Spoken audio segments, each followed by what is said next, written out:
former New York State gubernatorial candidate and Trump campaign New York honorary co-chairman, Carl Paladino. Good to see you, sir. Thanks so much for joining us.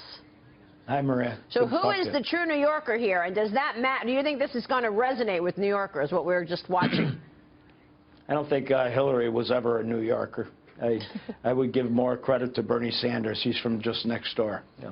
Well, she was the New York senator. I mean, you got to give her that, right? Well, she came to New York to be a senator. She obviously didn't really suit the New York voters when she was there. She just occupied space and took the title. Well, today she's the one that promised 200,000 jobs in New York, and we're still waiting for those 200,000 jobs. And today she's campaigning in Buffalo. Obviously, that's your home turf. What should she be doing to resonate with those people in Buffalo right now? How do you think she's going to be received?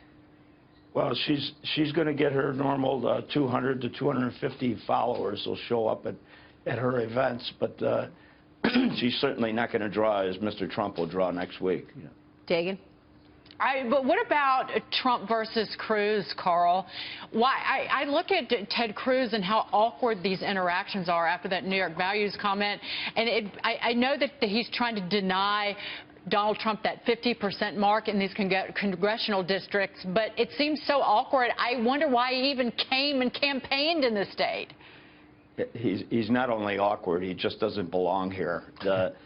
He's the guy that you know, he wanted to tell us about New York values, and back when it came time to vote for the Sandy relief for 100,000 families in New York State, he called it a big boondoggle. Ted Cruz is going to go over like a lead balloon. We are going to win every delegate in New York State. There's no question about it. We're going to win every congressional district by more than 50%, and overall I think we're going to do somewhere between 60 to 65% for Trump in this primary coming up. Wow, every delegate? That's a big bet to make, Carl.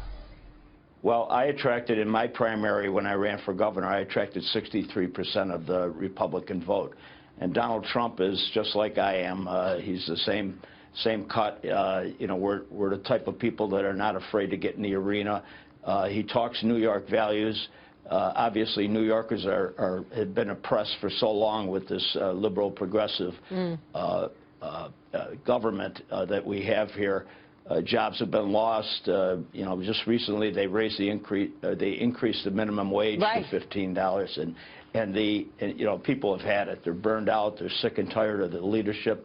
A leadership that has one goal to build the Democratic majority and not really focused on the needs of the people. Donald Trump speaks the language of the people. He's in the right place on the Second Amendment. He's in the right place on creating jobs. The blue and white collar. For instance, I live in South Buffalo, and South Buffalo is probably 80% Democrat. Blue collar and white collar workers, you're middle class all the way. Interesting. And I would say that 75% of my neighborhood is going to vote for Donald Trump in the final. Okay, including, I'm talking about Democrats and independents and the Republicans. Right. So what we're seeing here doesn't necessarily. Well, we'll see about that.